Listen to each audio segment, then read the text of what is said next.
थोड़े से मैं हल्का सा कॉन्सेप्चुअली गलत तरीके से एक्सप्लेन कर देता हूँ, गलत नहीं मतलब फुल कॉन्सेप्ट के बिना एक्सप्लेन कर रहा हूँ अभी के लिए। सेकंड पार्ट जब हो जाएगा तो और अच्छे से सारे हर चीज़ का एक्सप्लेनेशन आपको समझ में आ जाएगा। ठीक है। थिंग इज कि मैंने आपको बोला कि law of conservation of energy पढ़ा दिया, राइट। अब एनर्जी कंजर्व रहती ये भी बता दिया। मैंने आपको ये भी बता दिया कि एनर्जी एक कंजर्व रहने का मतलब क्या है, एक फॉर्म से दूसरे फॉर्म में कन्वर्ट हो सकती है। और हम क्वेश्चंस किसके कर रहे हैं, मैकेनिक से कर रहे हैं।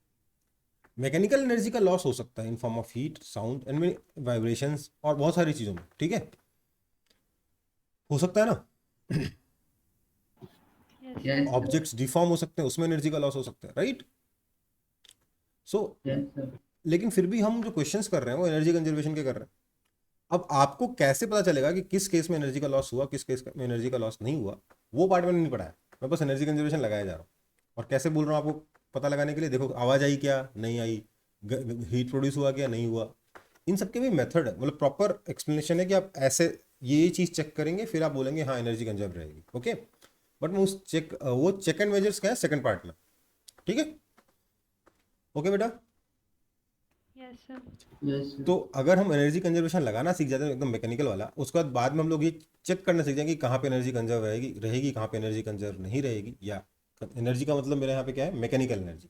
किस केस में मैकेनिकल एनर्जी कंजर्व रहेगी, किस केस में मैकेनिकल एनर्जी कंजर्व नहीं रहेगी, ये हम बाद में सीख जाएंगे तो हमारा पूरा चैप्टर कंप्लीट हो जाएगा। हाँ है ना, और आसान भी पड़ेगा क्योंकि Yes, sir. मैकेनिकल प्रोसेस हम अभी सीख लिए, बाद में हमने सिर्फ कॉन्सेप्ट सीखा।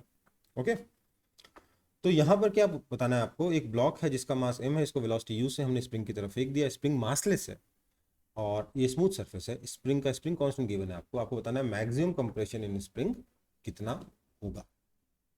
ठीक है, तो ये बताइए कि ये ब्लॉक जाके स्प्रिंग से कोलाइड करेगा, करेगा कि नहीं Yes, sir.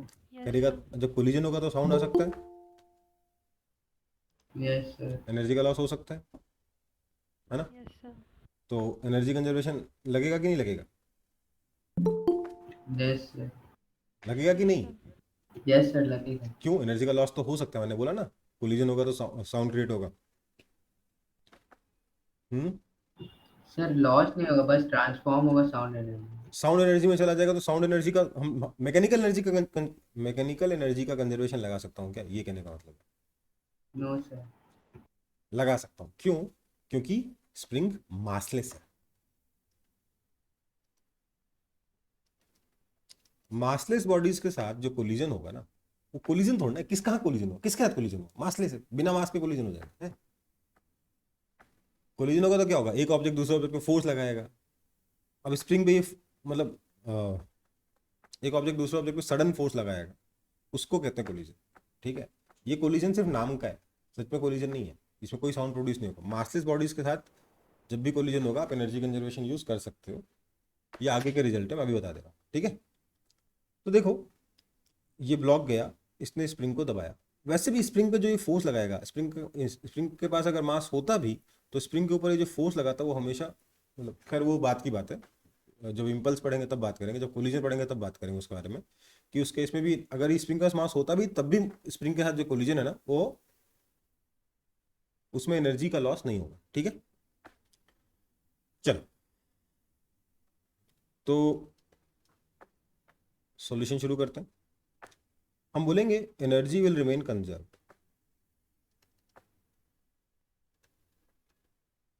ठीक है, अब एनर्जी कंजर्व है तो कौन कौन सी एनर्जी होगा, हम बोलेंगे k initial plus u initial is equal to k final plus u final, है ना, है ना। Yes, sir. के इनिशियल क्या है सर, ये तो simply half m u square. लेकिन यू इनिशियल में हम लोगों को दो चीजें लिखनी चाहिए क्योंकि स्प्रिंग इन्वॉल्व है, हमारे पास दो यू आएंगे, कौन कौन सा, you gravitational initial plus u spring initial. Spring की पोटेंशियल एनर्जी भी होगी और ग्रेविटेशनल पोटेंशियल एनर्जी भी होगी, है ना। हम्म, क्या Yes, sir. Is equal to k final, क्योंकि मैक्सिमम कंप्रेशन के बारे में बात कर रहा हूं, मैक्सिमम कंप्रेशन पे यहाँ पे खास बात क्या होगी, final velocity will become zero. Maximum compression का तो वापस आएगा ना ये, यस सर। तो मैक्सिमम कंप्रेशन पे मुड़ रहा है, मतलब वहां पे वेलोसिटी कितनी है, 0, राइट। Yes, sir. तो मैक्सिमम कंप्रेशन पे वेलोसिटी 0 होगी, ये एक और कॉन्सेप्ट है जो हमको समझना होगा यहाँ पे। So this is equal to 0 plus u gravitational final plus u spring final, है ना, राइट। Yes, sir. अब देखो ध्यान दो जरा, ग्रेविटेशनल पोटेंशियल एनर्जी दिखने के लिए कहीं ना कहीं पर मुझे रेफरेंस लेवल लेना पड़ेगा। मैंने बोला यही यही लेवल मेरा ग्रेविटेशनल पोटेंशियल एनर्जी का लेवल है। ऐसे में क्या होगा, इनिशियल ग्रेविटेशनल एनर्जी भी 0, फाइनल ग्रेविटेशनल एनर्जी भी 0, क्योंकि हाइट तो चेंज हुई नहीं रही ब्लॉक की, है ना। Yes sir. और स्प्रिंग में इनिशियली कोई कंप्रेशन नहीं है, इसलिए इनिशियली स्प्रिंग की वेलोसिटी, स्प्रिंग की एनर्जी भी 0, राइट। सो मुझे क्या मिला, this means half m u square is equal to half k x square, right. Yes sir. Half half मर गया, x is equal to u times under root of m बाय k, answer. समझ में आई बात।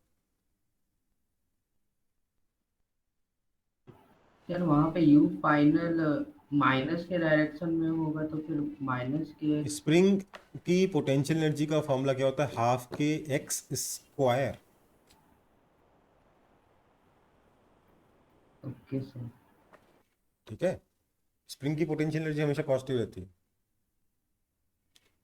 खैर पोटेंशियल एनर्जी क्या होती है इसके बारे में मैंने ज़्यादा बात करी नहीं है, सिर्फ ये बता दिया ये फॉर्मूला होता है, राइट। एग्जैक्टली पोटेंशियल एनर्जी क्या होती है ना, ये नेक्स्ट पार्ट में पढ़ेंगे तब ज़्यादा अच्छे से क्लियर होगा। अभी कॉन्सेप्चुअली मैंने कुछ भी नहीं पढ़ाया ना, मैंने बस फटाफट क्वेश्चन करना शुरू कर दिया, राइट। यस। चलो कॉपी कर लो, छोटे छोटे नन्हे मुन्ने सवाल बना लेंगे जहाँ पे बिना बात के हम लोग फंस जाते हैं ज़्यादा पढ़ने के बाद। ये रियलाइज़ होना चाहिए कि जो क्लास 9th में पढ़ा हुआ है ना, उससे भी बहुत सारे क्वेश्चंस बन जाते हैं, ठीक है।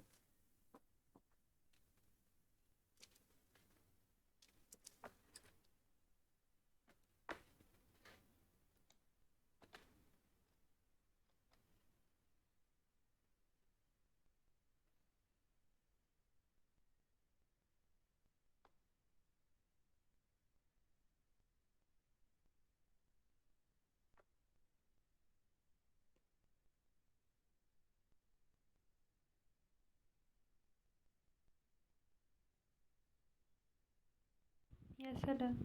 डन। Yes, sir. तो बढ़े आगे। Yes sir. चलो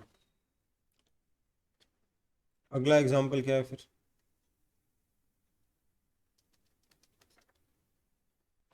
देखिए ये एक मासलेस स्प्रिंग है जो इस तरीके से वर्टिकली लगी हुई है,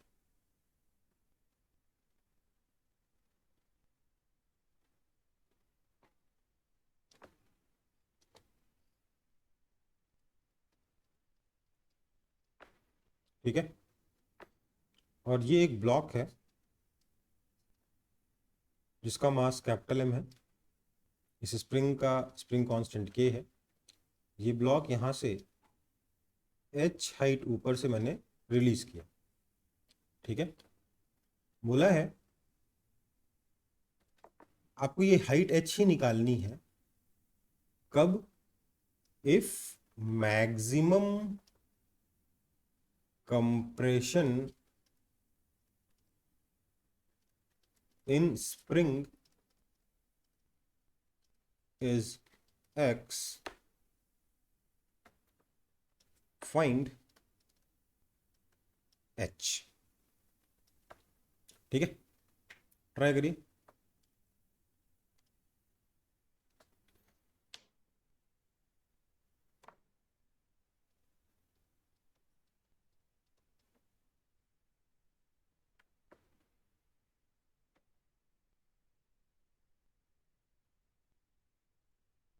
देखो मैं आपको बताता हूँ, मेरी बात पूरा सुन लीजिए। हम लिख सकते हैं ये जो ग्रेविटेशनल पोटेंशियल एनर्जी है स्प्रिंग की पोटेंशियल एनर्जी में कन्वर्ट हो जाएगा, हाँ या ना, Yes, हाँ या ना। sir. This implies h is equal to kx square by 2mg. yes or no? Yes sir. Copy कर लो।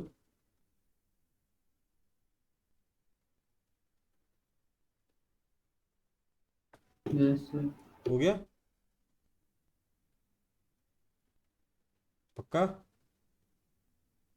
बेसिकली Yes, यहाँ sir. पे क्या होगा, जो मैक्सिमम कंप्रेशन होगा वहां पर वेलोसिटी जीरो हो जाएगी, तो बेसिकली इनिशियल काइनेटिक एनर्जी भी जीरो, फाइनल काइनेटिक एनर्जी भी जीरो, इसलिए जो ग्रेविटेशनल पोटेंशियल एनर्जी वही स्प्रिंग की पोटेंशियल एनर्जी में कन्वर्ट हुआ, हाँ या ना? Yes sir. और ये आपका गलत आंसर आ गया। क्या गलती है इसमें?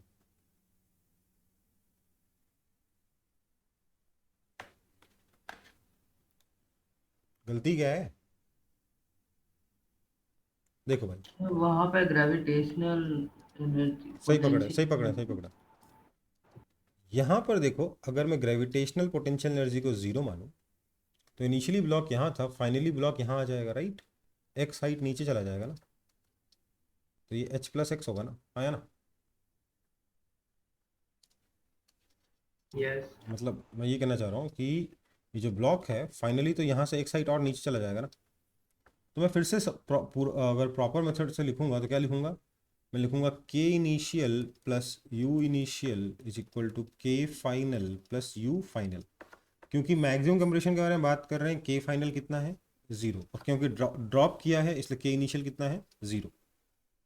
दिस मीन्स u इनिशियल कितना है सर? mgh ग्रेविटेशनल वाला प्लस जीरो स्प्रिंग वाला, हाँ या ना? u फाइनल कितना हो जाएगा सर? ये हो जाएगा स्प्रिंग का माइनस, तो ग्रेविटेशनल कांस्टेंट जीरो इसलिए हो क्योंकि वो मासलेस है। हाँ कौन सा? सर स्प्रिंग का जो ग्रेविटेशनल तो बेटा पोटेंशियल। स्प्रिंग की ग्रेविटेशनल पोटेंशियल एनर्जी जीरो लिख रहे हैं क्योंकि उसका लिख ही नहीं रहे, क्योंकि वो मास ही नहीं, उसमें कहाँ से आएगा? यस सर माइनस वही। M g x plus half k x square, yes और नो? अब देखो, मैं क्लास का टाइम वेस्ट नहीं करना चाहता, इसका सबूत है यहाँ पे। सर यहाँ पर मैंने आपको x देकर h पूछा है, h देकर x पूछता तो क्वाड्रेटिक सॉल्व करनी पड़ती ना, इसलिए h is equal to minus x plus k x square by 2mg। समझ में आई बात? हाँ यस सर। ठीक है, तो इस तरीके से आपका ये हाइट निकल जाए, ये आपका आंसर के x square by 2mg minus x. समझ में आया कि नहीं आया?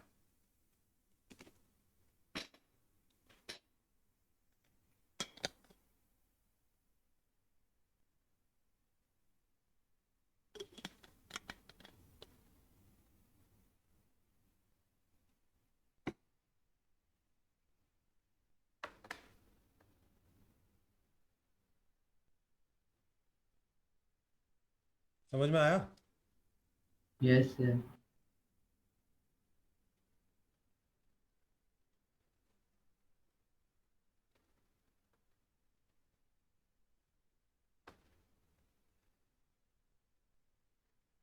चलो आगे बढ़े।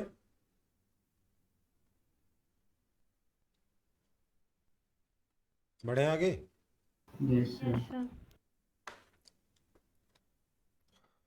चलो फिर अगला एग्जांपल क्या है कि सीलिंग है, सीलिंग से एक स्प्रिंग ऐसे हैंग हो रहा है, यहां पर एक ब्लॉक लगा हुआ है और इसको सब ब्लॉक को सपोर्ट करने के लिए हमने यहाँ पे एक रस्सी लगा दी है जिसकी लेंथ L0 है, जो कि नेचुरल लेंथ ऑफ स्प्रिंग के बराबर है। मतलब अभी क्या है, स्प्रिंग अनस्ट्रेच्ड है ना? समझ में आई बात?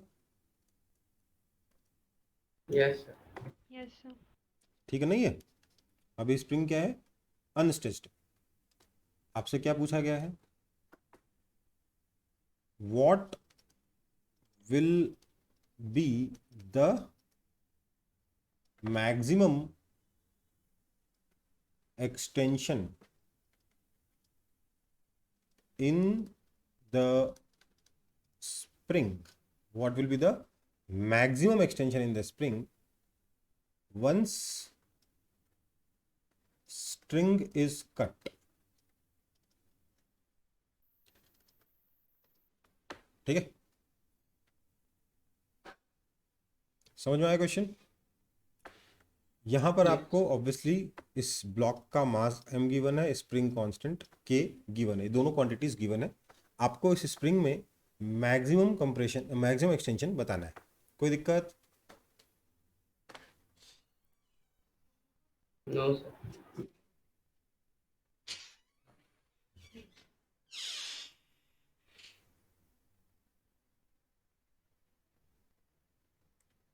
ट्राई करिए। क्या मुझे लगता है इसमें पिछला क्वेश्चन का ही जैसा, बस x इक्वल्स √2 mgh/k। नहीं बेटा, क्या करेंगे? ये ब्लॉक नीचे जाएगा, मान लेते हैं x लेंथ से। यहाँ पर हम लोगों ने पोटेंशियल एनर्जी को 0 मान लिया, ग्रेविटेशनल पोटेंशियल एनर्जी को। हम क्या लिखेंगे? अब मैं डायरेक्टली भी लिख सकता हूँ ना यार, क्योंकि काइनेटिक एनर्जी तो है ही नहीं। मैं लिखूंगा 0 + 0 = -mgx + ½ kx²। हाँ है ना? समझ में आया ये इक्वेशन? Yes, sir. समझ में आया कि नहीं आया? नहीं समझ में आया तो सोचो, और सोच के नहीं आ रहा तो खुद से सॉल्व करो, अपने आप आ जाएगा। This means mgx = ½ kx²। एक x कैंसिल हो गया, रूट कहाँ से आएगा?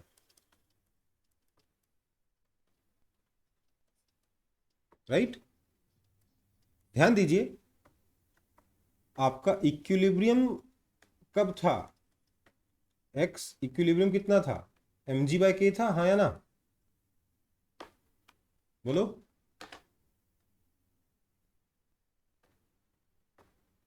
बोलो। Yes sir. तो ये क्या है? Twice of x equilibrium. समझ में आई बात? समझ में आया?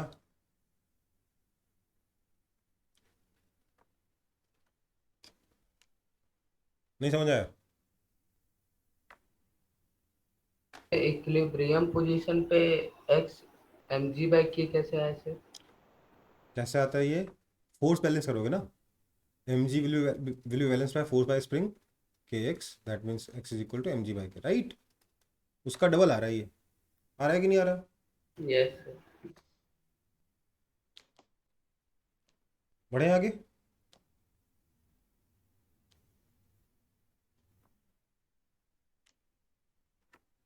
बढ़े आगे। Yes.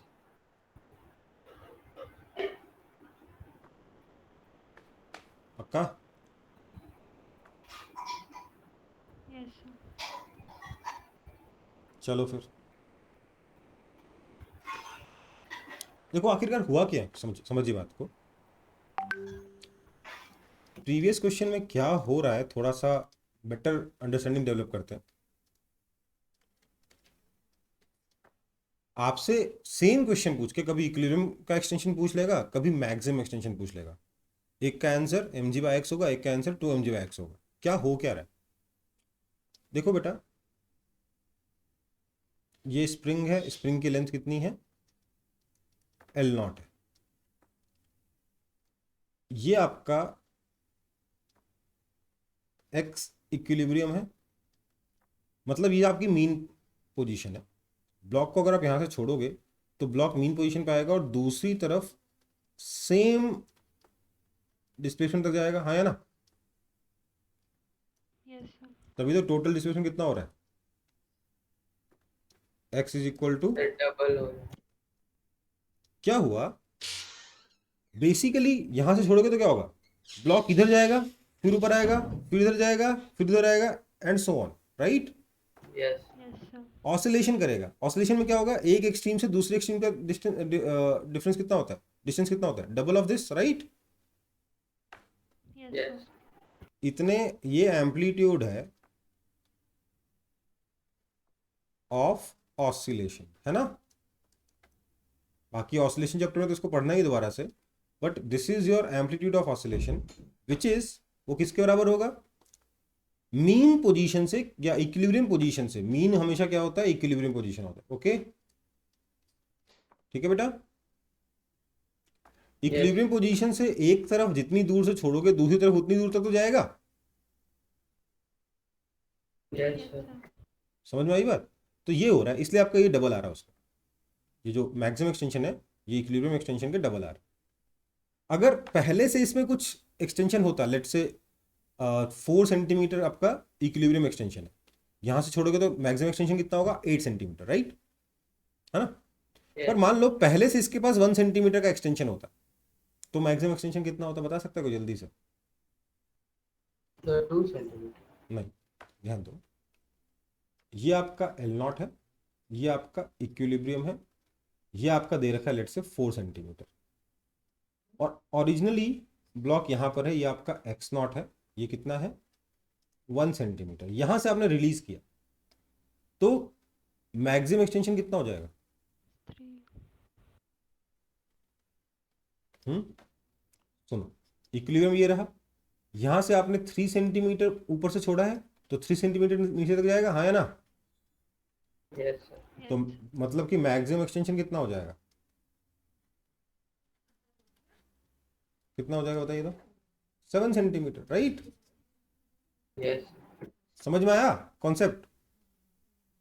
Yes, sir. Yes sir. हालांकि और मतलब ये फटाफट हो जाएगा ना इस तरीके से क्वेश्चन।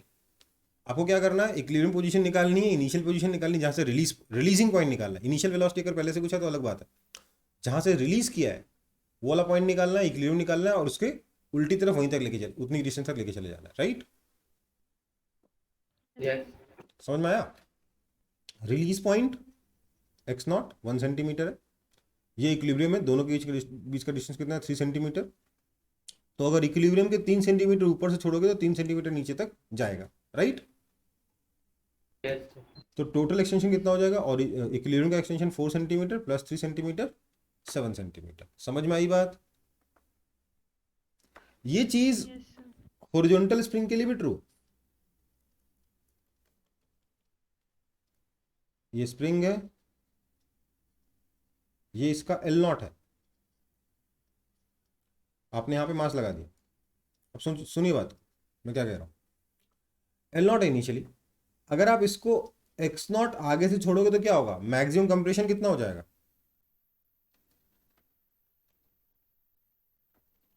कितना होगा बताइए? Sir L not plus 2 x not. Maximum compression x not ही होगा ना भाई, ध्यान दीजिए। इसमें क्या है, आपका एल नॉट ही इक्विलिब्रियम है, राइट, क्योंकि इस ब्लॉक जब इक्विलिब्रियम पे रहेगा, सॉरी, जब जब ये स्प्रिंग नेचुरल लेंथ पे रहेगा तब इस पे कोई हॉरिजॉन्टल फोर्स लग नहीं रहा है ना, यस तो वही इक्विलिब्रियम पोजीशन है, यही आपका क्या हो जाएगा, इक्विलिब्रियम, ये एल नॉट ही। अब अगर आप इक्विलिब्रियम के एक्स नॉट लेंथ राइट से छोड़ोगे तो एक्स नॉट लेंथ लेफ्ट तक जाएगा, हाँ या ना? Yes sir. Yes, sir. समझ में आई बात? तो मैक्सिमम कंप्रेशन कितना हो जाएगा, एक्स नॉट ही होगा। समझ में आया कॉन्सेप्ट सबको? किसी को नहीं, किसी को नहीं। जी सर। हाँ, सर वहाँ पे एक्स नॉट से मतलब रिलीज किया तो फिर वो तो फिर वही मेन पोजीशन पे आ गया, तो मैक्सिमम अरे एक्सटेंशन। यार एक्स नॉट से रिलीज करोगे तो मीन पोजीशन पे आके रुकेगा थोड़ा ना, मीन पोजीशन पे तो फोर्स जीरो होगा, इनर्शिया की वजह से आगे जाएगा कि नहीं जाएगा? यस तो मैक्सिमम कंप्रेशन तो कब होगा, जब ये रुकेगा। मैं थोड़ा ना बोल रहा हूँ इक्विलिब्रियम पोजीशन बताओ, मैं तो बता रहा हूँ मैक्सिमम कंप्रेशन क्या होगा।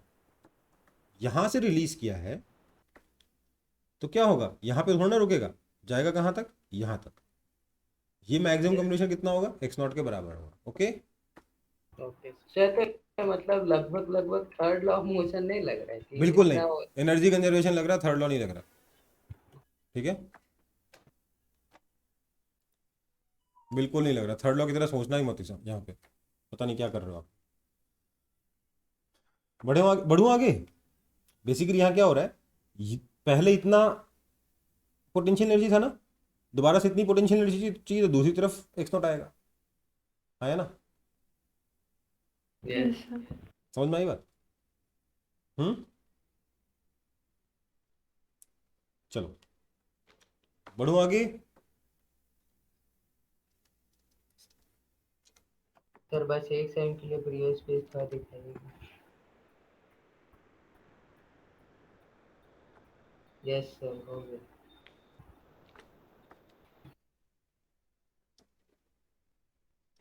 एक्चुअली मुझे लग रहा है आपको कुछ कुछ कॉन्सेप्ट पूरी तरीके से क्लियर नहीं हो रहे, इसलिए मैं एग्जांपल्स बढ़ाए जा रहा हूँ। ठीक है, एक और एग्जांपल ऐड किए जा रहा हूँ सिमिलर टाइप के।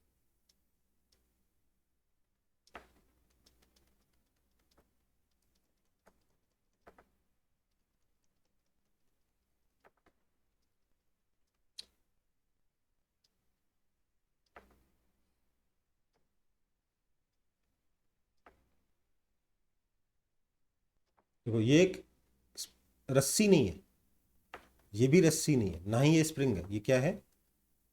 इलास्टिक है। क्या है बेटा? इलास्टिक समझते हो? Yes, sir. इलास्टिक स्ट्रिंग समझते हो? अरे वो जो पजामे में जो रबड़ लगा होता है, ठीक है? Yes sir. ठीक है, तो ये वही इलास्टिक है। इस इलास्टिक का जो स्टिफनेस है वो K1 है, इसका K2 है। ओके बेटा, और ये आपका अभी करंटली इक्विलिब्रियम पोजीशन, ये आपको दे दिया गया। ओके, बोला गया है कि the block is moved towards right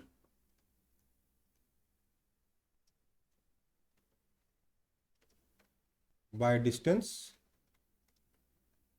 x1 and released। पूछा है find the maximum extension in the right elastic string. अभी इक्विलिब्रियम पे क्यों है ये? क्योंकि आपको ये भी गिवन है कि ये दोनों नेचुरल लेंथ पे, इनिशियली दोनों के दोनों स्ट्रिंग्स कैसी हैं? नेचुरल लेंथ पे।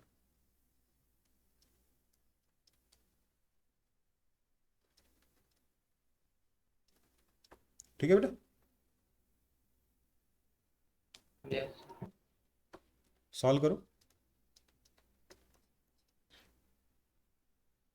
यहाँ पे 2-3 कॉन्सेप्ट्स हैं छोटे छोटे समझने लायक। ठीक है,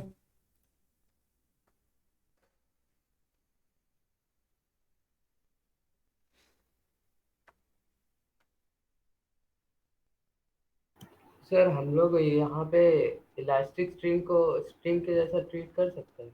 हम्म, यहाँ पे जो स्ट्रिंग है इसको स्प्रिंग के जैसा ट्रीट कर सकते हैं। बिल्कुल। स्टिफनेस दी गई मतलब क्या? स्प्रिंग की तरह ही ट्रीट करना विथ थोड़ी सी अकल।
हुआ? सर मैक्स एक्सटेंशन तो मुझे लगता है 0 ही रहे। अब यार मैं इक्विलिब्रियम के राइट में ले जाके छोड़ूंगा तो इक्विलिब्रियम से लेफ्ट में आएगा कि नहीं आएगा? या तो फिर वो स्ट्रेच होगा, स्ट्रेच। तो मैक्सिमम के बारे में बात कर रहे हैं ना। हम्म। यस स्ट्रेच हुआ तो कहानी खत्म हो गई।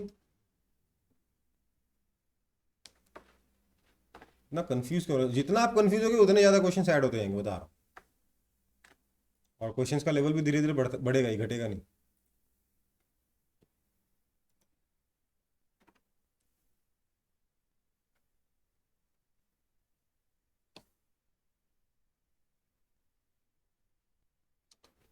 अच्छा मुझे बताइए यहाँ पर के इक्विवेलेंट कितना होगा?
नहीं हुआ किसी से?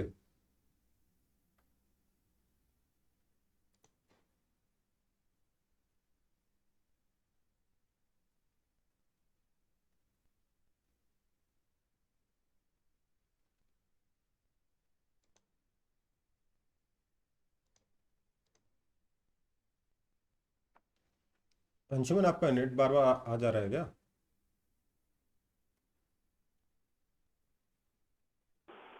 सर नेट प्रॉब्लम हो रहा है। ठीक है।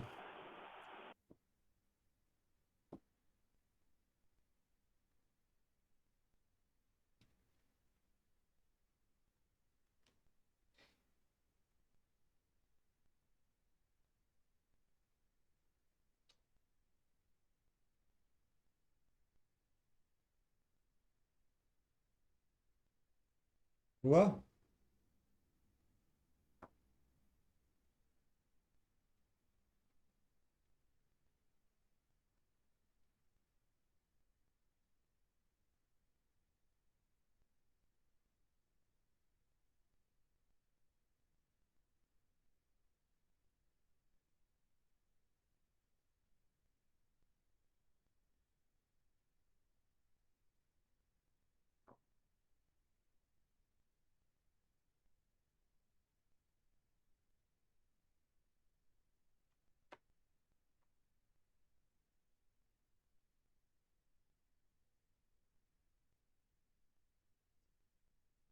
देखो भैया,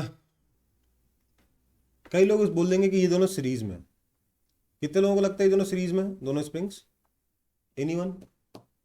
दोनों स्ट्रिंग सीरीज में, दोनों इलास्टिक सीरीज में है?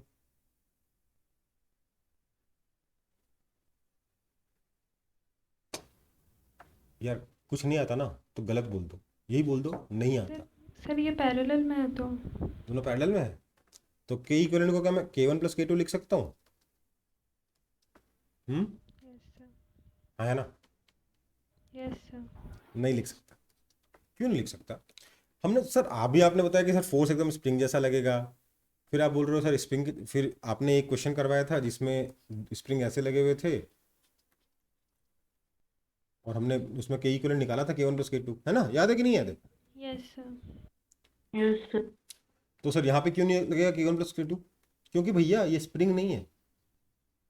भले ही फोर्स स्प्रिंग का जैसा लगा रहा है पर है तो ये इलास्टिक स्ट्रिंग। सोचिए, जब ये राइट में जाएगा तो ये वाला स्प्रिंग तो ये वाला रस्सी तो स्ट्रेच होगा, पर क्या ये वाली रस्सी कंप्रेस होगी?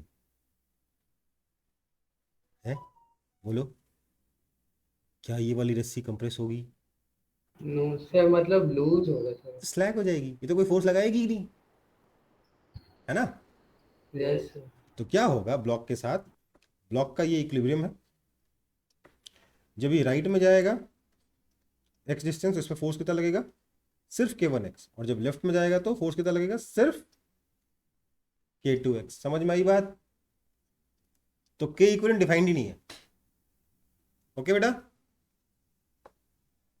ये ऐसी ऐसी स्प्रिंग है जिसमें एक्सटेंशन वाली एनर्जी तो है पर कंप्रेशन वाली एनर्जी है ही नहीं, क्योंकि कंप्रेशन होता ही नहीं है। रस्सी से धक्का लगाओगे क्या? बोलो, नहीं सर। नहीं ना? तो क्या करेंगे? क्या करेंगे? कुछ नहीं सर, हम बोलेंगे कि जो इनिशियली एनर्जी थी, कि इनिशियल क्वेश्चन में तो वो सब पूछा नहीं गया, क्वेश्चन में सीधे पूछा गया कि भाई बताओ इधर का मैक्सिमम एक्सटेंशन कितना होगा। तो हम बोलेंगे k initial plus u initial is equal to k final plus u final, क्योंकि ग्रेविटेशनल एनर्जी चेंज हो ही नहीं रही है, हॉरिजॉन्टल मोशन हो रहा है, इसलिए ग्रेविटेशनल एनर्जी को हम इग्नोर ही कर देंगे पूरी तरीके से। ओके बेटा, yes sir. Initial kinetic energy zero ही थी। इनिशियल जब हमने इधर x1 लेंथ से एक्सटेंड करके इसको छोड़ा, तो इनिशियली इसकी पोटेंशियल एनर्जी कितनी है? Half k1 x1 square, right? Yes और सर। ये तो कंप्रेस हुआ ही नहीं, इसकी लेंथ चेंज हुई नहीं, ये तो बस ढीली हो गई। इसकी पोटेंशियल एनर्जी कितनी है? Zero, right? Yes sir. जब इधर से छोड़ेंगे, इधर जब एक्सट्रीम पे पहुंचेगा, जब इधर पहुंचेगा, पहले इधर x1 से छोड़ा, इधर x2 पे गया, राइट? तो हमें क्या देखने को मिलेगा? जब इधर x2 पे चला जाएगा तो फिर से आपकी जो काइनेटिक एनर्जी आएगी मैक्सिमम एक्सटेंशन पे कितनी होगी? जीरो ही होगी। प्लस अब देखिए, ये जो पहली वाली स्ट्रिंग है k1 वाली, ये ढीली हो गई तो इसकी पोटेंशियल एनर्जी जीरो, और ये क्योंकि एक्सटेंड हो गई है, मान लेते हैं बाय लेंथ x2, तो plus half k2 x2 square, right? That means x2 is equal to x1 times root under k1 by k2। ध्यान दीजिएगा, इस बार x2 और x1 इक्वल नहीं आए। क्यों नहीं आए? क्योंकि यार स्प्रिंग नहीं है, दो अलग अलग स्ट्रिंग्स हैं, राइट? इक्विलिब्रियम पे के राइट में x1 से छोड़ा तो लेफ्ट में वापस x1 तक नहीं गया। लेकिन पिछले केसेस में क्या हो रहा था? जब एक ही स्प्रिंग थी, या सिर्फ स्प्रिंग कांस्टेंट, इफेक्टिवली एक ही स्प्रिंग थी, तो क्या हो रहा था? जब आपका इक्विलिब्रियम के एक साइड आप जाते हो x लेंथ से, तो रिलीज करने पे दूसरी साइड x लेंथ तक वापस जाएगा ब्लॉक, हाँ या ना? Yes sir. यहां पर स्ट्रिंग का बिहेवियर थोड़ा सा डिफरेंट है इन कंपैरिजन टू स्प्रिंग, ये समझना जरूरी है। समझ में आई बात? सर ये और एक बार एक्सप्लेन कर देंगे सर? कौन सा पार्ट? सर सर ये जो आप बोले ना कि एक साइड कंप्रेस होगा तो और एक साइड लूज हो जाएगा सर, और वो एफपीडी सर वो सोचो भी जरा, समझ। सोचो जरा, जब ये ब्लॉक थोड़ा राइट में चला जाएगा तो क्या होगा? इसकी लेंथ तो बढ़ गई, इसकी लेंथ तो L0 प्लस x1 हो गई, और यहाँ वाली जो रस्सी थी वो ओरिजिनली यहाँ तक थी, अब इतनी सी जगह पे रहना है उसे, तो ऐसे ढीली नहीं हो जाएगी ये? Yes sir. ये वाली रस्सी ढीली हो जाएगी ना, थोड़ी ना कंप्रेस होकर वापस फोर्स लगाएगी स्प्रिंग की तरह, है ना? Yes sir. समझ में आ गई बात? सर और वो एफपीडी एक बार समझा दीजिए ना सर? एफबीडी कहाँ बनाया? मैंने एफबीडी तो बनाया नहीं है। सर मतलब जो इक्विलिब्रियम में सर जो। मैं बोल रहा हूँ, जब इक्विलिब्रियम से राइट में एक्स लेंथ जाएगा, तो क्योंकि सिर्फ ये वाली लेंथ, ये वाली स्ट्रिंग एक्सटेंड हुई है, इसलिए सिर्फ ये वाली स्ट्रिंग फोर्स लगाएगी कितना? k1x। और जब लेफ्ट में जाएगा तो ये वाली रस्सी ढीली हो जाएगी, सिर्फ ये वाली रस्सी फोर्स लगाएगी, कितना लगाएगी? k2x। तो क्योंकि दोनों तरफ अलग अलग के हैं, स्प्रिंग इक्विवेलेंट स्प्रिंग तो है ही नहीं, क्योंकि दोनों तरफ अलग अलग के हैं, राइट? आप इसको दो, मतलब ये दो स्प्रिंग वाले केस से डिफरेंट है, क्योंकि दोनों स्ट्रिंग सिर्फ एक ही केस में फोर्स लगाती हैं, जब वो एक्सटेंड होती हैं। कंप्रेशन नाम की कोई चीज आती नहीं स्ट्रिंग्स में। Okay, okay sir.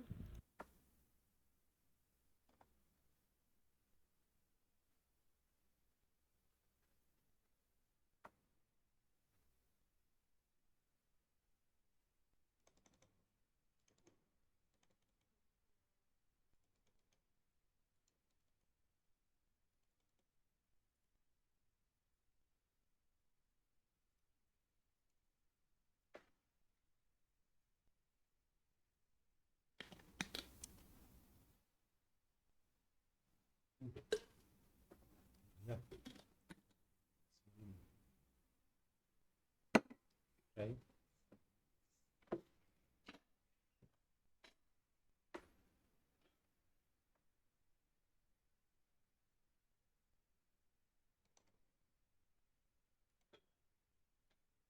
बॉटल से कि आज के पानी से चक्कर में?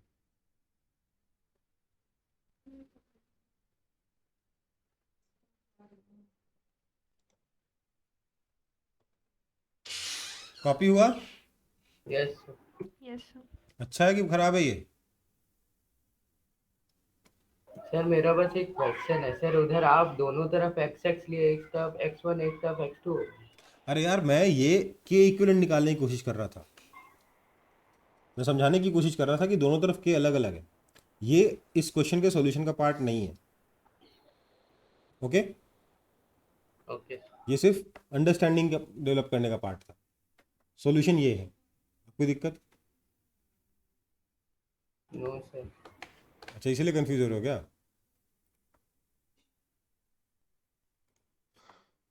बाकी लोगों को भी अगर कंफ्यूजन है तो बेटा ये वाला जो येलो वाला पार्ट है ये सॉल्यूशन का पार्ट नहीं है। ये सिर्फ और सिर्फ आपकी अंडरस्टैंडिंग डेवलप कराने की कोशिश कर रहा था मैं, कि देखो यहाँ पर के इक्विवेलेंट जैसी कोई चीज़ डिफाइंड ही नहीं है। ये इफेक्टिवली इसको आप एक इफेक्टिव स्प्रिंग मान ही नहीं सकते। इसलिए इस पर वो वाला कॉन्सेप्ट नहीं लगेगा कि इक्विलिब्रियम से राइट से आप जितना डिस्टेंस से छोड़ोगे लेफ्ट में उतने डिस्टेंस तक जाए। ओके? Yes yes sir. समझ में आ गई बात? यस ठीक है, आगे बढ़ें फिर। Yes sir.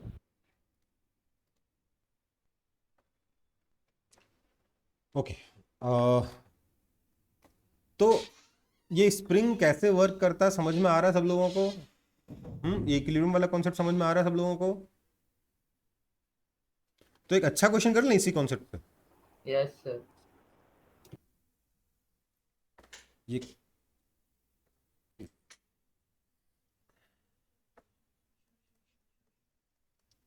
देखो, क्वेश्चन देखिएगा। ये एक ब्लॉक है,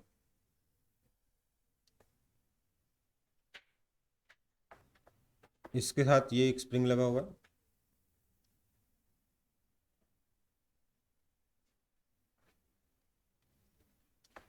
ठीक है? और उसके ऊपर एक दूसरा ब्लॉक है।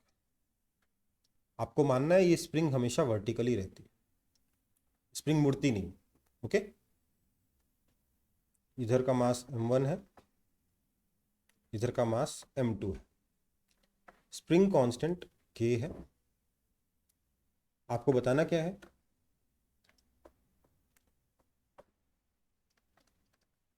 टिल what compression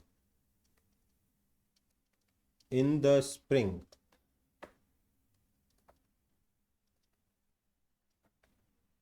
should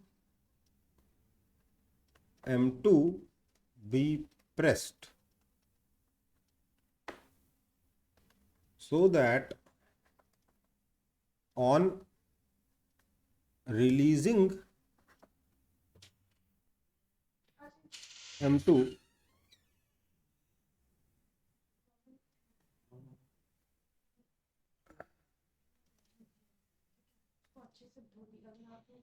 कैसे लिखे मेरे को?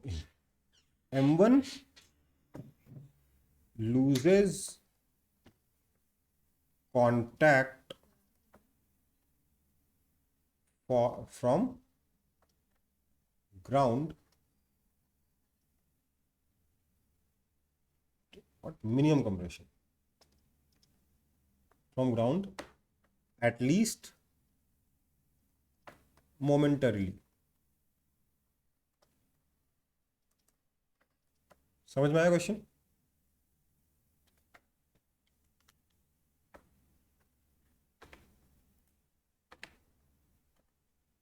सर मतलब लीस्ट वेलोसिटी के साथ ऊपर गया। मतलब देखो, मेरे को चाहिए कि इसको मिनिमम क्वेश्चन हिंदी में समझा देता हूँ। मैं नहीं चाहता आप इंग्लिश की वजह से इस क्वेश्चन को सॉल्व नहीं कर पाओ। मैंने क्या किया, इसको कंप्रेस करके छोड़ दिया। ओके? तो छोड़ूंगा तो क्या होगा? ये ब्लॉक ऊपर जाएगा, मैं चाहता हूं कि कुछ ऐसा हो कि ये ब्लॉक ऊपर जाते जाते एटलीस्ट कम से कम एक मोमेंट के लिए M1 को भी जमीन से उठा ले। समझ में आई बात? मतलब यस M1 भी जंप कर पाए कम से कम। उसके लिए मिनिमम कंप्रेशन, देखो बहुत ज्यादा कंप्रेशन करूंगा तब तो उछलेगा ही उछलेगा, right? Yes yes sir. Minimum compression कितना होगा जिससे कि कम से कम मोमेंटरली छोड़ दे। ओके, एटलीस्ट मोमेंटरली बोला ना मैंने। यहां क्या लिखा? Minimum compression.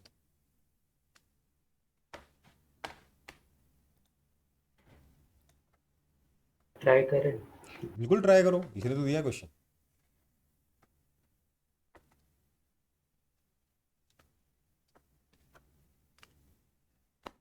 और सोचने की कोशिश करो सिचुएशन में क्या होगा, ब्लॉक क्यों उठेगा, ब्लॉक के उठने की क्या कंडीशन सिखाई गई थी, उसको उठाने के लिए क्या, नीचे वाला ब्लॉक उठने के लिए क्या होना चाहिए। स्टेप बाय सोचो, स्टेप बाय स्टेप सोचो, बहुत सारी चीजें इसके अंदर।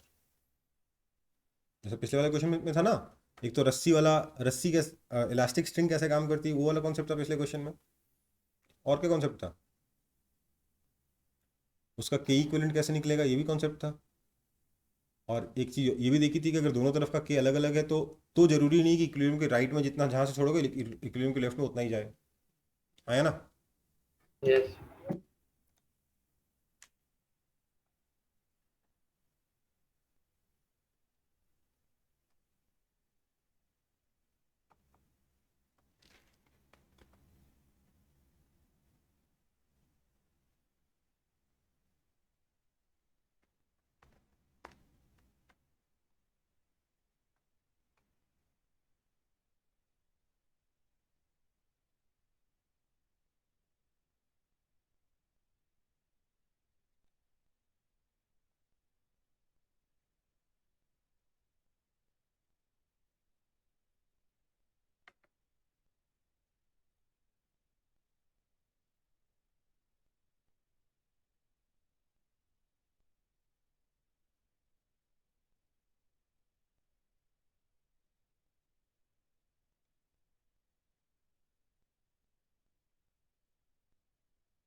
ट्राई करिए बेटा जल्दी जल्दी।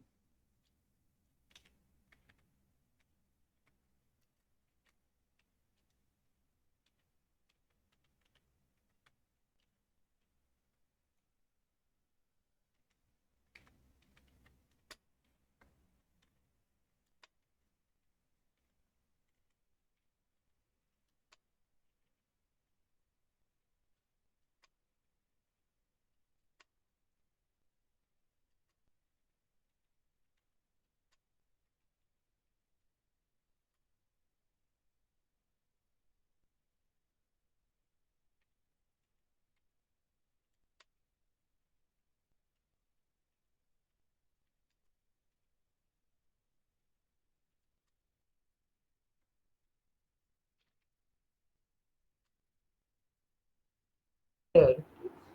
हाँ बोलो। सर मतलब M1 कांटेक्ट लूज करके हाइट उसका लेना है कुछ सर ग्रेविटेशनल पोटेंशियल में। ऑब्वियसली ग्रेविटी का क्वेश्चन तो है ही ना, वरना तो ऐसे ऐसे ही उठ जाएगा बिना अगर ग्रेविटेशनल फोर्स रोकेगा नहीं उठने से तो ऐसे ही नहीं उठ सर जाएगा। मतलब MGH सर MGH में H कितना लेंगे सर?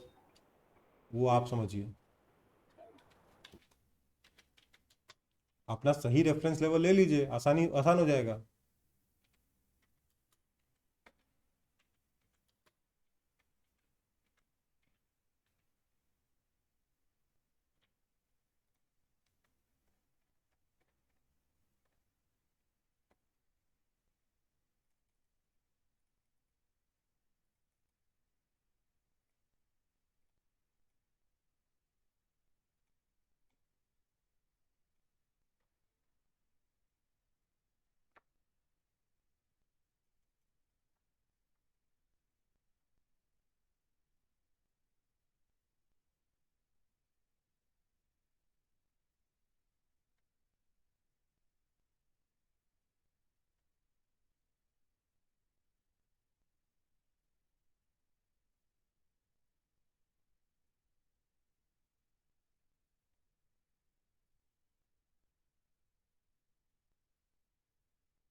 हुआ?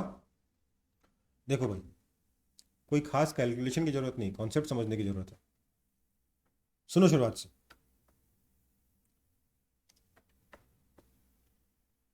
ये मान लो नेचुरल लेंथ है, ठीक है?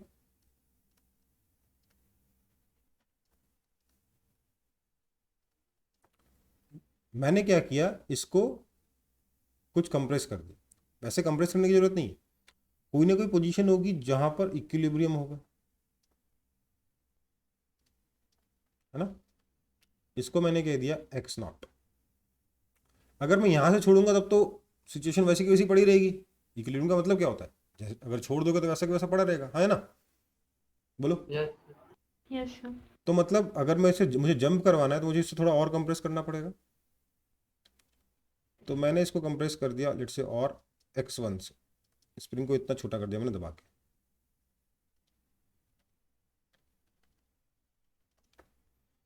ठीक है?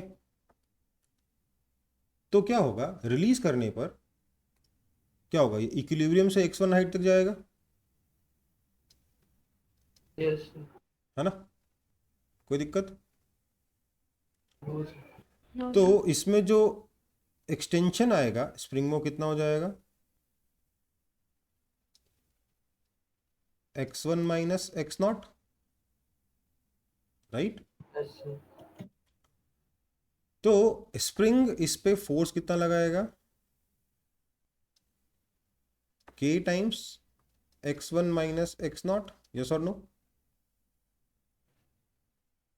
एंड यस मैं यहां पे बोलना चाहता हूं, block m1 will take off only when k x1 minus x naught जो स्प्रिंग का फोर्स है it becomes greater than m1g, yes और no? Yes this means x1 minus x naught is equal to m1g by k, that means x1 is equal to x not plus m1g by k, आया ना? Right और wrong? Yes अब इसके आगे की कहानी सुनिए। एक्स नॉट कितना है सर, एक्स नॉट निकालना पड़ेगा ना, एक्स नॉट पता नहीं अपन को, एक्स नॉट कैसे निकलेगा? एक्स नॉट इक्विलिब्रियम है, मतलब वहां पर जब जब इसमें कंप्रेशन एक्स नॉट का था, ये स्प्रिंग m2 पे ऊपर फोर्स लगा रहा था, कितना, के एक्स नॉट, जो कि इसके वेट को m2g को बैलेंस कर रहा था। एक्स नॉट कितना हो गया, m2g बाय के, ठीक है? समझ में आ गई बात? नाउ मेरा आंसर क्या होगा, मेरे को चाहिए मैक्सिमम कंप्रेशन चाहिए, राइट? अच्छा minimum sir minimum compression, maximum बोल रहा हूँ, मिनिमम कंप्रेशन चाहिए, मतलब मुझे कंप्रेशन निकालना है स्प्रिंग में। वो कितना हो जाएगा, ये हो जाएगा x is equal to x not plus x1, right और रॉन्ग?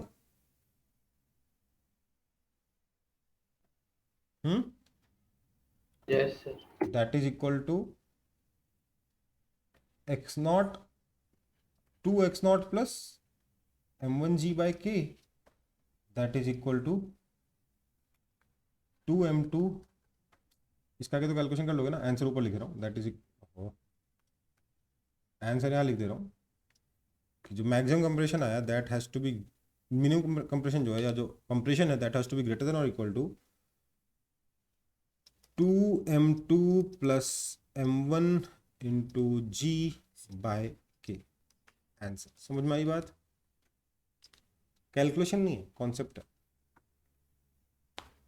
ओके बेटा, डाउट हो तो पूछ, पहले कॉपी करो, खुद से समझने की एक बार फिर से कोशिश करो, और उसके बाद डाउट हो तो पूछो।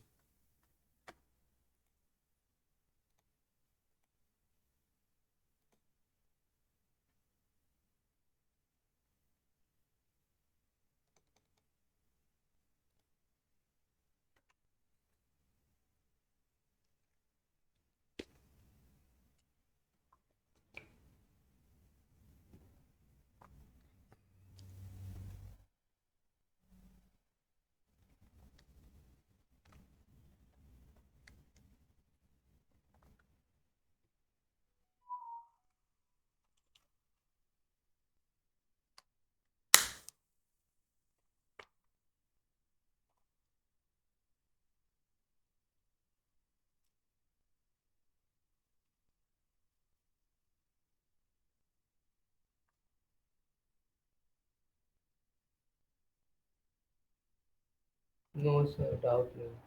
नहीं डाउट? और किसी को?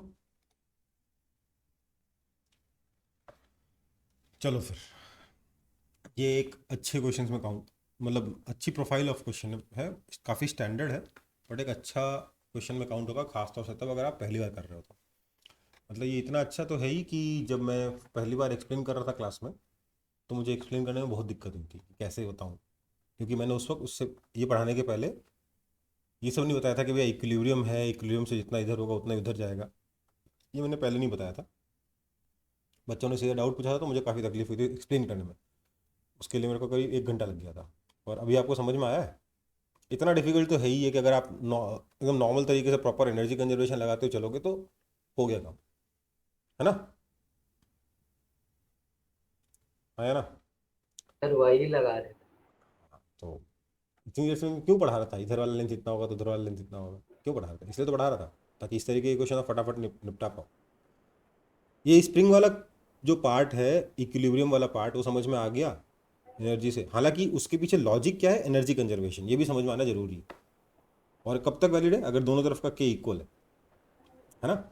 हो सकता है कोई स्प्रिंग हम ऐसे डिज़ाइन कर दें जिसमें एक्सटेंशन का के अलग हो और कंप्रेशन का के अलग हो सकता है कि नहीं हो सकता? सर वो तो उस एलिमेंट का प्रॉपर्टीज पे डिसाइड। हाँ, तो हम ऐसा ऐसा बना सकते हैं ना स्प्रिंग, इनफैक्ट बनाया भी है, अभी तो बनाया था ये वाला, है ना? यस। तो उसमें क्या होगा, आपका दोनों तरफ का इक्विलिब्रियम के दोनों तरफ जो मैक्सिमम डिस्प्लेसमेंट होगा वो इक्वल नहीं होगा ऑसिलेशन में। ओके बेटा, चलो आगे बढ़ता हूँ फिर। चलो एक लास्ट क्वेश्चन करके आज की क्लास, मतलब ये चैप्टर खत्म करते सर हैं। हाँ बेटा। सर मिनिमम कंप्रेशन के लिए सर आप x equal to x not plus x one क्यों किए सर? बेटा कंप्रेशन तो यही है ना, नेचुरल लेंथ तो ये रहा, कंप्रेशन तो यही है। Okay sir.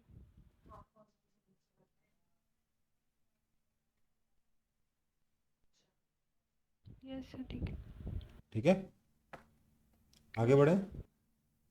यस सर, इसमें ग्रेविटेशनल पोटेंशियल में कुछ झंझट अबे ही नहीं। ग्रेविटेशनल पोटेंशियल एनर्जी का यूज़ करके ही तो, अगर आप देखो यार, मैं जो रिजल्ट्स यूज़ कर रहा हूँ उसमें उसको डिराइव करते वक्त तो ग्रेविटेशनल पोटेंशियल एनर्जी यूज़ किया था ना हम लोगों ने यहाँ पर, ये नहीं किया था?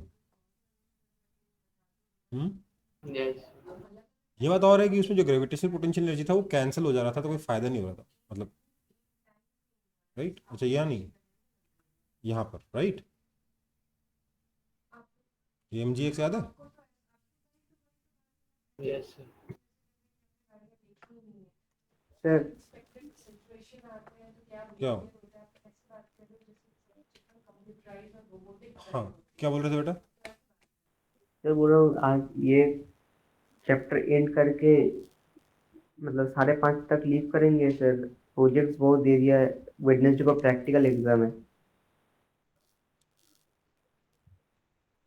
चलो ठीक है, 15 मिनट के लिए आपको परेशान नहीं करूँगा, ठीक है चलो। तो हम क्या कर रहे थे, अगला क्वेश्चन देख रहे थे।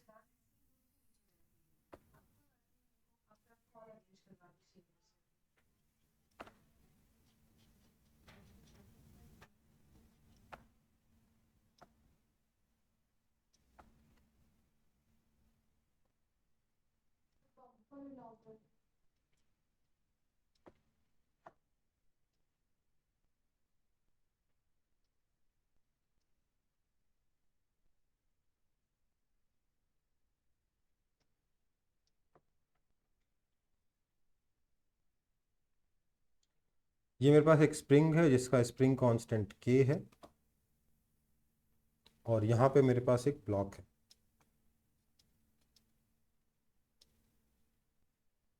जिसका मास m है। ओके, समझ में आया? ये एक स्मूथ सरफेस है,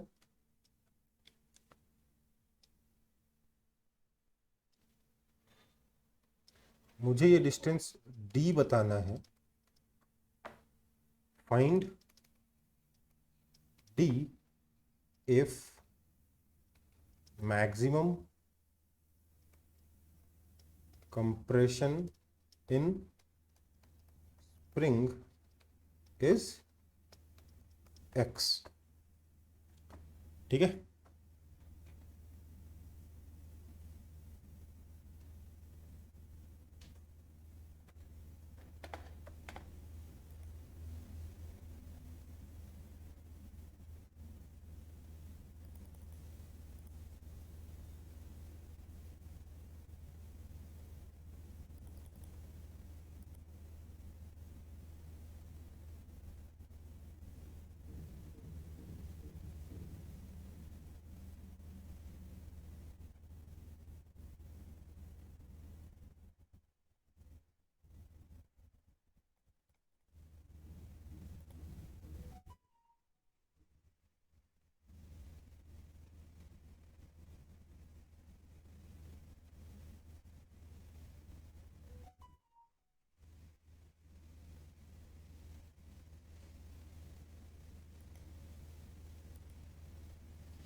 हुआ।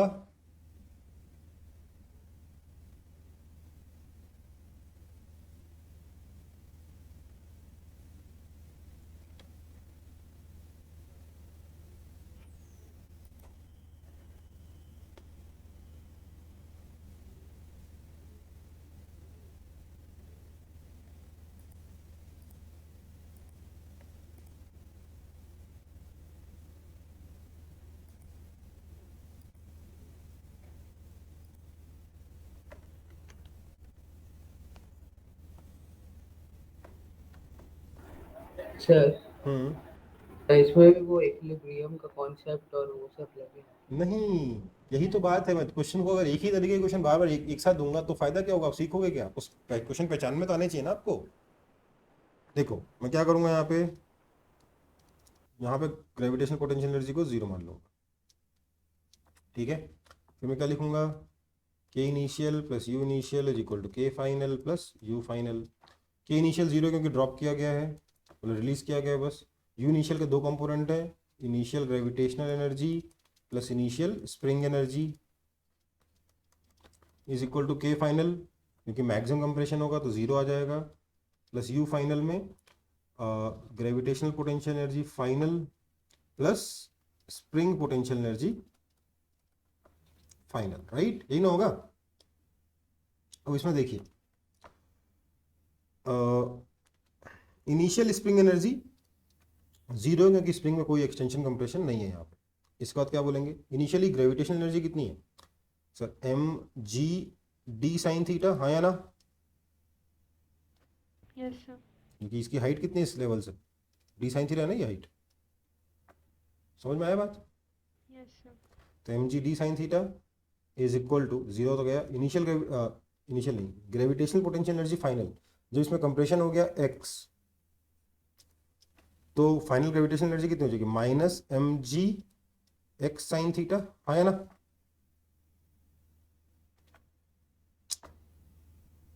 क्या? Yes sir. Plus half k x square, that means d is equal to minus x plus k x square by 2mg sine theta, हाँ या ना?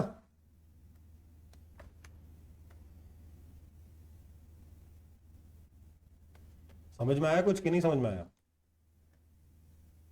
Yes sir.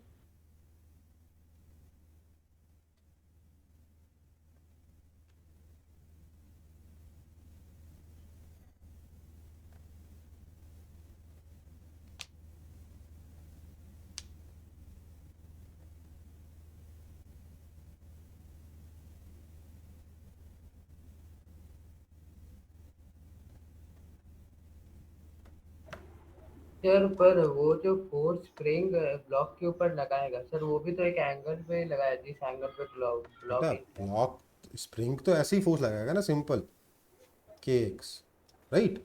कंप्रेशन कितना होगा एक्स, और मैं फोर्स का तो मैंने कहीं यूज ही नहीं किया, किया क्या? No sir. फिर और जो फोर्स लग रहा है वो तो इसी डायरेक्शन में लग रहा है जिस डायरेक्शन में मोशन हो रहा है। हालांकि उसकी जरूरत नहीं है, क्योंकि हमें तो मतलब ही नहीं ना फोर्स किधर लगा, हम तो एनर्जी से काम कर रहे हैं, एनर्जी की क्वेश्चन लिख रहे हैं। मैं कह रहा हूँ इस क्वेश्चन में, और कहाँ गया वो वाला क्वेश्चन, इस क्वेश्चन में क्या फ़र्क है? कोई फ़र्क ही नहीं है ना। सर बस एक एंगल पे इंक्लाइन एंगल का है। फ़र्क है, और उसमें आप देखो वैसे तो सही मायने में फ़र्क देखा जाए तो ये है कि जब वो हाइट h ऊपर है तो जब वो डिस्टेंस d है तो हाइट उसकी d साइन थीटा है। पर उसका इफेक्ट आंसर में देखो तो क्या आया है, वहाँ पे जो d की वैल्यू कितनी है, -x + kx² / 2mg sine theta है ना। Yes sir. यस। बस जी की जगह जी साइन थीटा हो गया। सोचो वो भी तो उस तरीके से भी तो सोचा जा सकता है इस क्वेश्चन के बारे में कि सर एम जी कॉस रहेगा तो एम जी साइन थीटा ने balance, sorry m g cos रहेगा तो नॉर्मल ने बैलेंस कर दिया। स्प्रिंग के डायरेक्शन के अलॉन्ग इफेक्टिव जी कितना है, जी साइन थीटा। तो बस उसी आंसर में जी की जगह जी साइन थीटा डाल दोगे तब भी आंसर आ जाएगा, हाँ या ना। हालांकि यस सर। इस तरीके से हम क्वेश्चन को सोचते नहीं इतना, भी मैं फर्जी चीज़ें बता रहा हूँ कि मैं जब करता था ना क्वेश्चन तो इस तरीके की फालतू चीज़ें बहुत सोचता था, उसको उनको भूल जाता था। ठीक है, इस तरीके की चीज़ें मेरे फाइनल आंसर आने का मुझे चेक करने में मेरी हेल्प करता था कई बार, सॉल्व करने में नहीं, फाइनल आंसर आने का चेक करने में। ठीक है बेटा। Yes sir. हाँ बेटा। सर आप जैसे कि एकदम वैसे ही करे थे, बस वो kx² वाला थोड़ा सा प्रॉब्लम। ठीक है, देखो एनर्जी है, ज़्यादा डायरेक्शन के बारे में ना सोचें, ठीक है। आसान चीज़ है एनर्जी, बहुत क्वेश्चंस करा चुका हूँ मैं एनर्जी पे, है ना। हम्म।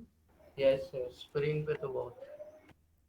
चलो, अब क्योंकि आपने किसी ने कह दिया है कि सर 5:30 पे क्लास छोड़ देना, तो मैं 12 मिनट का नया चैप्टर शुरू करूंगा नहीं, इसी चैप्टर के 2-4 क्वेश्चन और कर लेते हैं। ओके, क्या हो सकता है। Sir 15 minute. पावर पढ़ ले, मेरे ख्याल से क्वेश्चंस की प्रैक्टिस मैंने अपने दिन से काफ़ी करा दी इस फर्स्ट पार्ट के हिसाब से। अब आप लोग खुद के स्कूल वाली जो बुक है ना, देखो उसमें अगर कोई ऐसी बातें करे, ये वर्ड्स यूज़ कर ले कंजर्वेटिव नॉन कंजर्वेटिव, तो क्वेश्चन को भी छोड़ देना, ठीक है। Okay, yes sir. फ्रिक्शन के बारे में बात करें तो क्वेश्चन को छोड़ देना। ओके। Yes sir. किसी एक ही क्वेश्चन में वर्क एंड पोटेंशियल एनर्जी दोनों के बारे में बात करें तो छोड़ देना।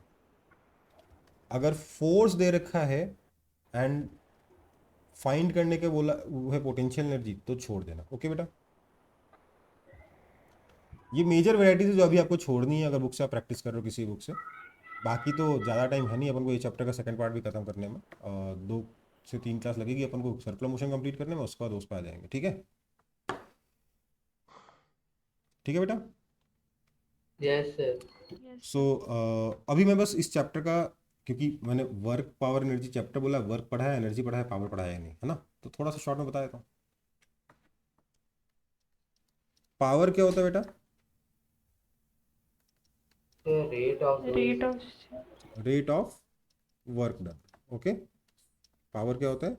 Rate of work done. देखो फोर्स में, एनर्जी में, पावर में डिफरेंस तो समझ में आता ही होगा आप लोगों को, इतने बड़े तो हो ही गए हो कि मुझे समझाने की जरूरत ना पड़े, है ना। तो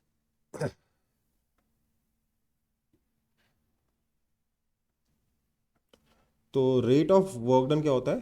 पावर होता है। ओके बेटा, power is equal to rate of work done. अब देखो रेट ऑफ वर्क डन निकलेगा कैसे, मतलब बेसिकली टोटल वर्क निकालो और उसको टाइम से डिवाइड कर दो। ऐसे क्वेश्चन तो क्लास 9th में भी बहुत सारे किए हैं कि एक ऑब्जेक्ट को मैं ग्राउंड से रूफ तक लेके गया इतने टाइम में, इतना मास का ऑब्जेक्ट था, इतना हाइट था, तो बताओ पावर कितना था।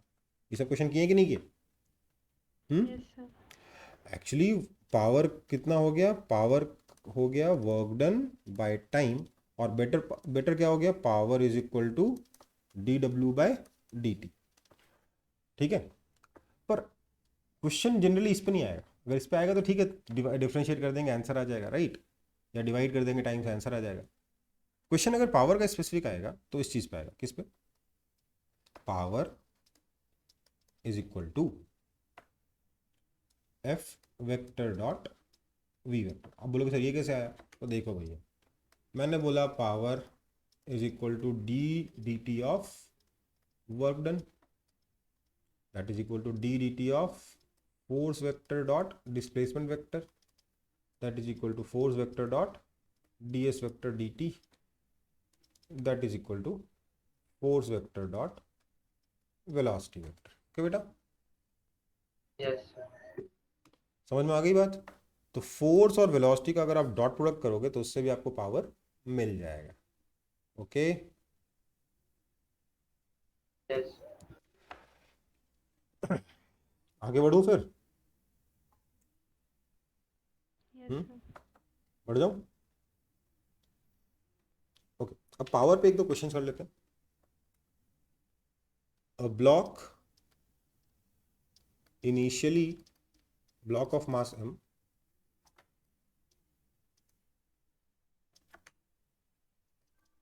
initially at rest is acted upon by a force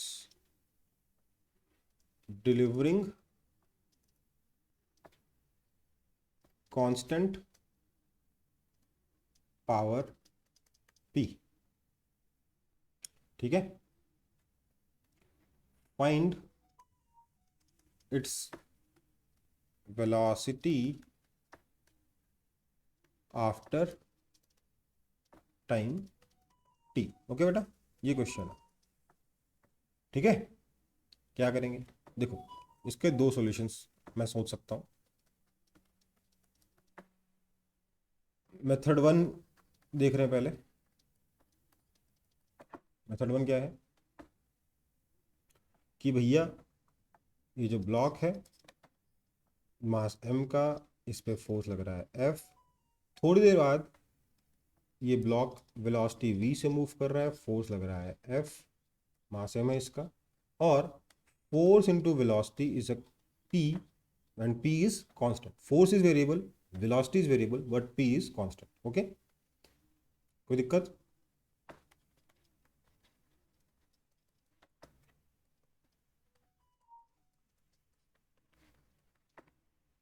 है ना,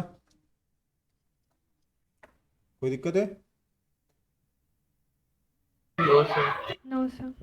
this means dv dt is equal to p by mv। फालतू में v को उधर लेके गए, v इधर ले आता है ना, ठीक है ना। Simplifies v dv is equal to p by m into dt। That means integration of v dv is equal to p by m integration of dt। Limit लगा देंगे तो क्या आ जाएगा, this implies v square by 2 is equal to p by m into t। That means interestingly मुझे क्या मिला, half M V square is equal to P T. अब मैंने अभी तक नहीं पढ़ाया क्लास 11 में ये चीज, पर ये क्या है, वर्क डन है। This work done is converted into kinetic energy. Okay बेटा, क्लास 10th में आप लोग पढ़ चुके हो, 9th में आप लोग पढ़ चुके हो इस चीज को, पर यहाँ पर फाइनल इक्वेशन डायरेक्टली आ गई, यहाँ पे आया ना। Yes sir. The work done on the object will reflect as its kinetic energy, है ना। इसको क्या कहते हैं, वर्क एनर्जी थ्योरम कहते हैं। क्या कहते हैं, देखो फोर्स से क्वेश्चन सॉल्व करने पे इतना लंबा हुआ, अगर मैं डायरेक्टली वर्क का यूज कर लूँ या इस चैप्टर का यूज कर लूँ तो मैं सीधे यही क्वेश्चन लिखूंगा, ये मेथड 2 हो जाएगा। Method 2 starts from here,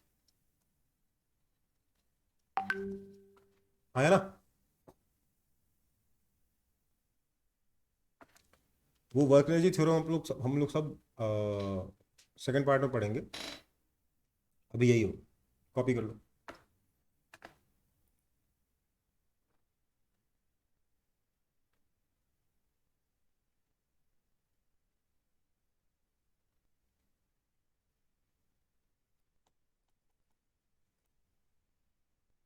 Sir, done. Done?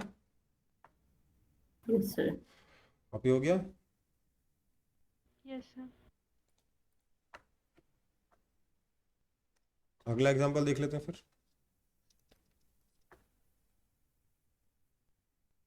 वो एग्जांपल बाद में करेंगे। अच्छा, एक चीज समझ, कुछ लोगों ने वो ट्रिक पढ़ी होगी ना, ट्रिक फॉर, क्या बोलते हैं उसको, कंस्ट्रेंट मोशन, कुछ लोगों ने पढ़ा होगा शायद।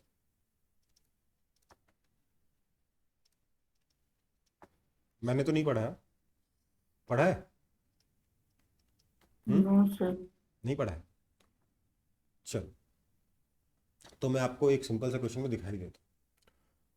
वो ट्रिक में क्या बोलते हैं कि आपको कई टीचर्स बताएंगे, सर आपको जो एक्सेलेरेशन में हम जो रिलेशन निकालते थे ना, वो बोलते हैं सीधे ये कर दो, a1 t1 plus a2 t2 plus a3 t3 and so on equals to 0। ये कर दो, आंसर मिल जाएगा, सारे एक्सेलेरेशन के बीच में रिलेशन मिल जाएगा। ठीक है? कैसे मिलता है ये?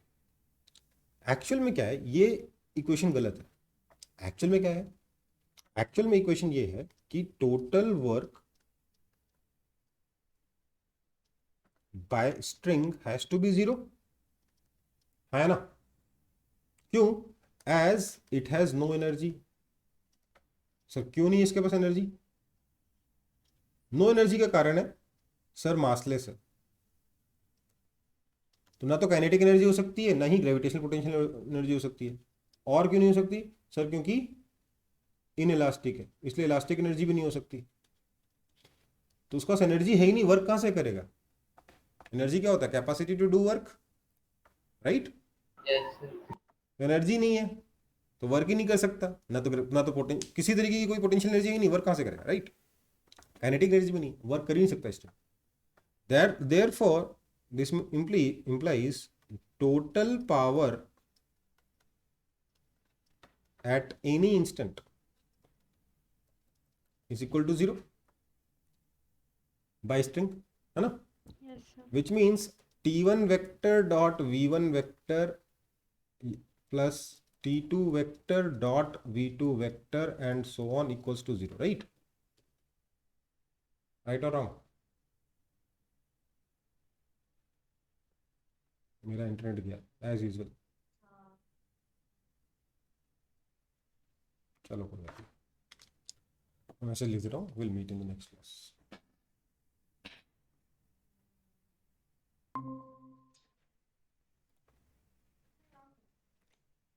अच्छा, आ गया ना इंटरनेट? मुझे लगा था चला गया। ओके, सुनाई दे रहा हूँ मैं? यस सर, बस पिक्चर था ये। वो 1 मिनट में ठीक हो जाएगा। ठीक हो गया? ठीक हो गया। अच्छा, t1 vector dot v1 vector plus t2 vector dot v2 vector and so on will be equal to 0। तो बेसिकली इसी को एक बार डिफरेंशिएट कर दोगे तो ये आ जाएगा, अगर सारे रिलेशंस लीनियर है ना, अगर एंगल चेंज नहीं हो रहा है। बोला है ना, जो जो रिलेशन अपन वेलोसिटी में निकालते थे वही रिलेशन आता था, ठीक है? वही रिलेशन आता था कि नहीं आता था एक्सेलरेशन में भी? Yes sir. Yes sir. इस वजह से एक्चुअल रिजल्ट ये है, this is correct, this is correct for some cases, incorrect for some cases. So इसलिए मैं तो इसको कभी यूज नहीं करता। अगर मुझे ट्रिक यूज भी करनी हो तो मैं ये यूज करता हूँ। ठीक है? Total power delivered by string is 0। Okay बेटा? Sir t1 vector dot v1 vector. हाँ, t1 vector dot v1 vector, इसका मतलब क्या है समझिए। इसका मतलब ये है कि मान लेते हैं मेरे पास ये वाला सिचुएशन है।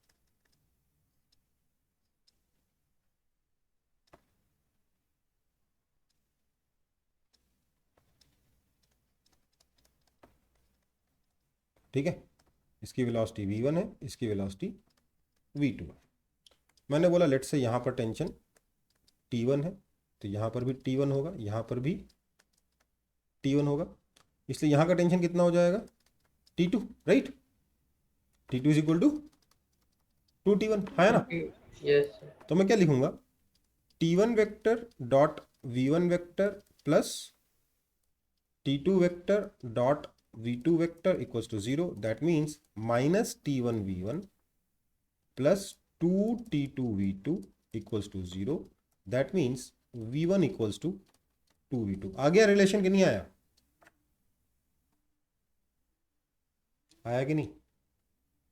विच Yes, मीन्स यहां से बोल सकता हूँ a1 is equal to 2a2। ठीक है, अब क्या इसमें तो क्या ये वाला फॉर्मूला भी काम कर जाएगा, क्योंकि कहीं एंगल वेंगल नहीं है, रिलेशन लीनियर आ रहा है ना? कोई दिक्कत? कोई दिक्कत?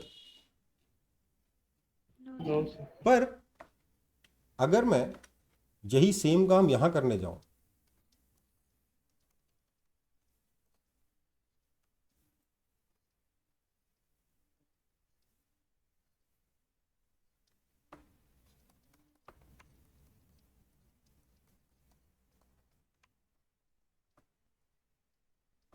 v और u के बीच में रिलेशन निकालना है, तो क्या करेंगे? ये एंगल आपको थीटा गिवन है, हम बोलेंगे लेट से यहाँ का टेंशन t है, तो यहाँ का टेंशन भी t होगा, सिमेट्री से यहाँ का टेंशन भी t होगा, यहाँ का टेंशन भी t होगा, है ना? और यहाँ का टेंशन कितना हो जाएगा, क्योंकि ये वाला पॉइंट मासलेस है, इसके ऊपर नेट फोर्स 0, तो 2t cos थीटा इसके ऊपर लगेगा। राइट? राइट और रॉन्ग? Yes sir. तो मैं बोलूँगा t वेक्टर यहाँ पे टेंशन और यहाँ पे u कितना हो गया, माइनस टी यू हो गया। यहाँ पे टेंशन उल्टा u माइनस टी यू हो गया, और यहाँ कितना हो गया, plus 2t cos theta into V equals to 0। That means 2t cos theta v is equal to 2tu, 2t मर गया, v is equal to u by cos theta. आया ना? समझ में आई बात? Sir. सर अब देखो, क्योंकि ये रिलेशन लीनियर नहीं है, लीनियर क्यों नहीं है, क्योंकि थीटा वेरिएबल है, राइट? इसलिए यहां पर एक्सेलरेशन में ये रिलेशन में नहीं लिख सकता, है ना? और अगर आपने ये वाला मेथड यूज कर लिया तो आप एक्सेलरेशन में भी सेम रिलेशन लिख दोगे और आपका आंसर गलत हो जाएगा। ओके बेटा? Yes so this is how we do it. मतलब ये आपका दूसरा मेथड है, जो आपने कई बार सुना होगा, फास्टेस्ट, यूट्यूब वगैरह पे लिखा होता है fastest trick to solve the questions, ये क्वेश्चन फलाना कंस्टेंट क्वेश्चन का फास्ट ट्रिक ये है, you will never be able to, जो भी लिख देते ना आजकल लोग, है ना? Sir calculate any pulley equation in हाँ, calculate any pulley equation in seconds, वो सर सब वैदिक मैथ जैसा ट्रिपल लाइन इनटू हाँ, ट्रिपल लाइन एक वो यही है सब, वो सब यही है। ठीक है? ओके बेटा? लेकिन असली में टाइम तो थोड़ा लगता ही है। हाँ लगता ही है ऑब्वियसली, बट समझ गए ना कॉन्सेप्ट को, क्या करना है? Yes, yes sir. मतलब अगर बदले टाइम के साथ तो ये वाला रिलेशन चल सकता है। हाँ, आप लेकिन आई विल स्टिल से कि जो मैंने आपको वेलोसिटी ऑफ अप्रोच वाला मेथड बताया था ना, velocity of approach and velocity of separation वाला, वो ज़्यादा अच्छा मेथड है। ठीक है? क्या तो हम लोग फुली प्रॉब्लम्स कांस्टेंट मोशन से करेंगे या वो मतलब कंस्टेंट ये मोशन वाला चाहिए ट्रिक? बेटा, ये भी कंस्टेंट इक्वेशन निकालने की ट्रिक है, ये भी कंस्टेंट इक्वेशन निकालने का मेथड है, वो भी कंस्टेंट इक्वेशन निकालने का मेथड है। आई विल सजेस्ट कि पिछला वाला मेथड ज़्यादा अच्छा है, ये पता होना चाहिए, पर पिछला वाला मेथड ज़्यादा अच्छा है। ओके? अगर मुझे लगता है कि बिल्कुल पता होने की जरूरत ही नहीं तो मैं कराता नहीं इसको, ये पता होना चाहिए क्योंकि कई बार हेल्प कर जाता है। ठीक है? कुछ क्वेश्चन पे अगर आप फंस गए हो, नहीं समझ में आ रहा है कैसे करें, सोच नहीं पा रहे हो वो वाला मेथड, तो ये वाला मेथड ट्राई कर सकते हो। ओके? Okay sir. चलो फिर टाटा बाय बाय, मिलते हैं अगली क्लास में।